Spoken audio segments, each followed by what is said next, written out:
I fail a lot. I have been reading a lot of books about grit, a lot of books about self-hypnosis.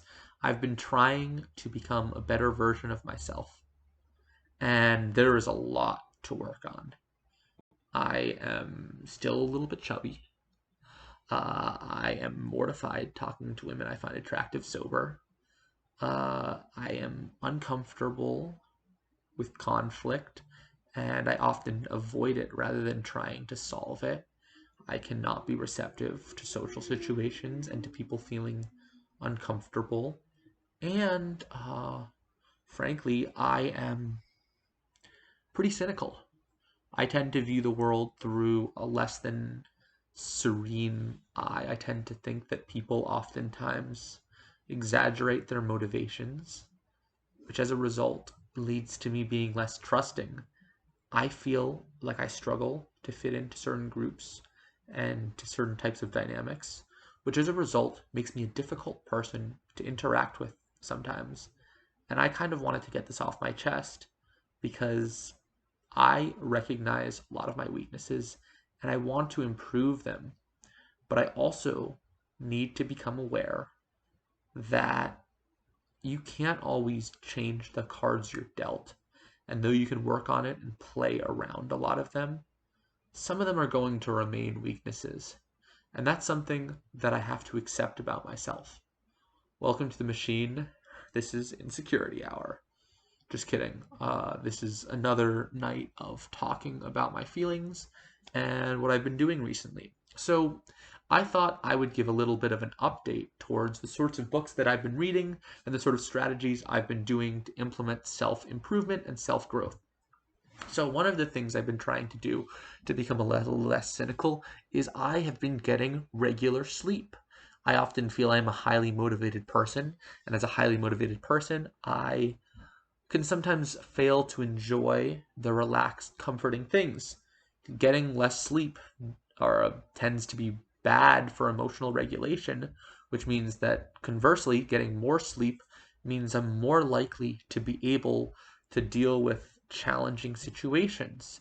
I described a challenging situation in a previous video of embarrassing myself at work the other day, but I think that getting more sleep and accepting that I'm going to be failing sometimes is kind of part of the job. The second thing I've been doing is I've been trying to be proactive with feedback. When someone tells me I did something, I sometimes have a habit of denying it, of being like, no, I couldn't have done that. That was something that didn't happen. But the fact that people are telling me this is usually a sign that I have made a mistake. And I've been trying to own up to that and ask for more specific information or certain things that maybe I should look for so that I'll be more comfortable.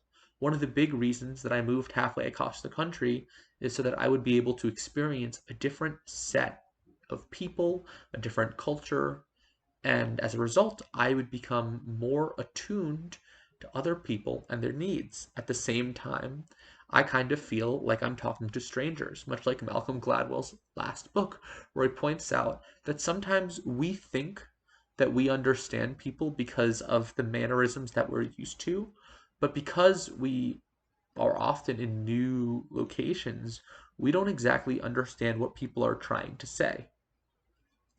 I struggle at the best of times to read what people are trying to communicate because I'm a little bit bad at social cues. I get distracted kind of easily, and that leads me to not always picking up on subtext or what's really happening.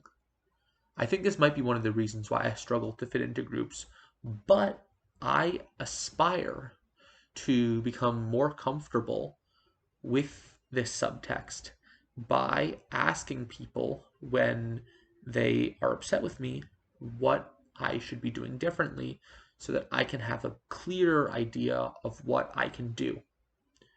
So that's one thing I've been doing. The second thing I've been doing is gratitude journaling. I can sometimes be a downer. Explicitly writing things I'm grateful for means thinking about things that I'm grateful for, and thinking about things you're grateful for increases your serotonin because you're imagining things that you are happy with. Happiness is sort of a self-fulfilling prophecy. You think you're happy, so you become more happy. Doing this has been helpful. At the same time, I've also been writing down more negative feelings that come into my head so that way I can get them out. What I mean by this is sometimes I have an urge when something is really uncomfortable to try and stay away from it, to try to avoid it, to try to hide from how I'm feeling so that I can theoretically move on. And some of the common ways that I've done that in the past have been social media, they've been marijuana, they've been alcohol, they've been sugar. But because of the fact that I don't really have anything I can do to escape this, it's either read or write, arithmetic, or gym. And, these options aren't really great for the immediate here and now of trying to avoid something, which as a result has given me a little bit more resilience. Speaking of reading, I've also been doing quite a bit of that. I am reading Brief Interviews with Hideous Men, which is giving me the David Foster Wallace treatment in terms of trying to figure out what I, along with every other guy, has been doing, and what are some maybe subtle ways that misogyny is something that I contribute to. Although I'm not that into some of the more esoteric feminist stuff, I think it's kind of important to be self-aware. And David Foster Wallace is known for being pretty self-aware. And so I've kind of been enjoying his book. I've kind of been repulsed by his characters. But I mean, they are hideous men, so I guess it makes sense. The next thing I've been doing is I've been reading Angela Duckworth. Angela Duckworth is, oh my God, amazing. Angela Duckworth is great. She's inspiring. She provides actionable tools to determine how to become a better person, how to persevere. And I'm actually going to probably provide a retrospective of what I learned from her book, Grit. I'm not sure if this is something that people on my channel will find especially gratifying, but it is something that I am interested in. And since I have all of one subscriber now, thank you, friend. I am going to not give a fuck. Next is the Everything Self-Hypnosis book. I figure some of the stuff I'm anxious about, some of the stuff that I'm traumatized by, could be bettered by visualizing it while also destigmatizing it in my head, learning about some positive associations and trying to build in more positive experiences with discomfort can sometimes be helpful. In the Way of the Superior Man, David Didat talks about this idea of living on the edge a lot. I will get into the Way of the Invisible Man soon, of the Superior Man soon. No, this isn't going to be a book about race relations. Dot dot dot. That was a bad classical literature joke. There won't be any more tonight. I'm also reading Mark Manson's book Everything is Fucked, a book about hope. I'm reading Stillness is Key by Ryan Holiday. I checked these out. I'm reading the Stephen R. Covey book, The Third Alternative, as well as Seven Habits. So I've been kind of enjoying that. I checked out Cal Newport's Deep Work. I'm reading something about the Body Sculpting Bible and a couple other things. I have been working out almost every day, and I think that I'm starting to see a little bit of progress. If you looked at me when I first started this YouTube channel, you might have noticed that I've lost a couple pounds. That's something I'm pleased with, and I want to talk about what I've done so far and how this has resulted in me having a better physique. But I thought that it would probably be better and more salient when I've actually finished the process and managed to get a six-pack.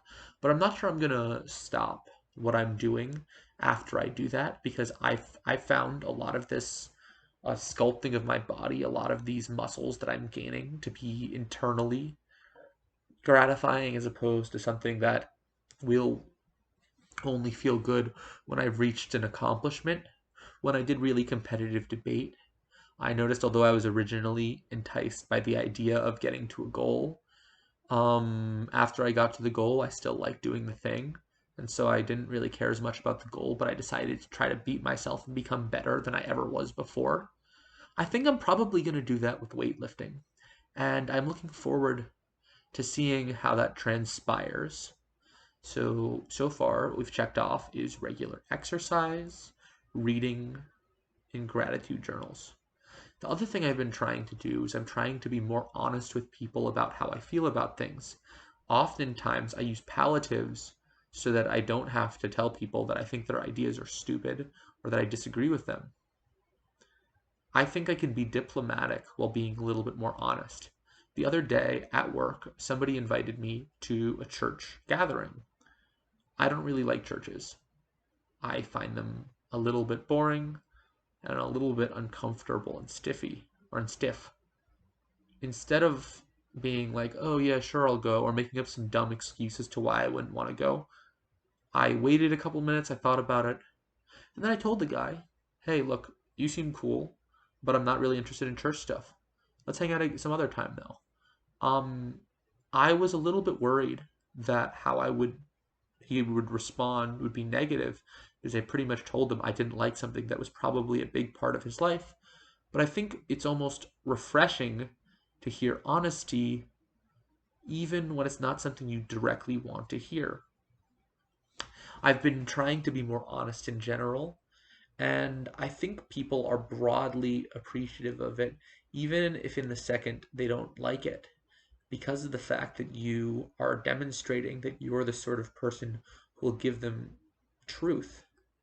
I had a friend in college who wasn't the most honest, who would be very good at flattering people. And although he was very good at winning scholarships and he was a very bright guy, I don't think he had a lot of the close connections that maybe he could have built, because of the fact that there was always like a feeling that he was being a little bit double edged to you.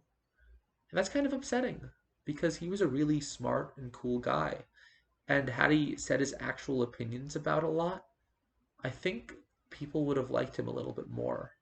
But there was sort of this odd sense that people thought he was a little bit robotic, which is somebody who is machine like himself. I can't really indict, but I can say it led to a little bit of confusion. Anyways, um, reading, check. Book summaries coming up, check.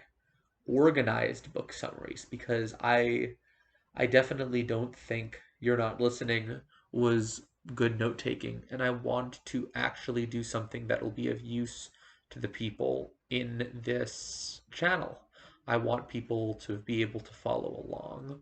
I've also been listening to the Andrew Huberman Science Based podcast, where he talks about different ways for improving motivation. As somebody who likes concision and the fact that 2 hour podcasts, while fun, can be a little daunting, I think I'm going to start summarizing some of his work on this channel as well. As somebody who is a little bit of an infovore, I don't think it'll be much skin off my back. I've also, and this is going to sound kind of silly, but at the Planet Fitness that I go to, there's something called total body enhancement, which is basically standing naked in a red light room. And it's not quite tanning because my skin is the same color as it is before, but it is something that like makes your legs shake really fast and has been fun. I've also been doing tango and of course YouTube. Um, I I think that my life is on a positive track, and I'm mainly having positive interactions with people, even though I think I'm a little bit polarizing.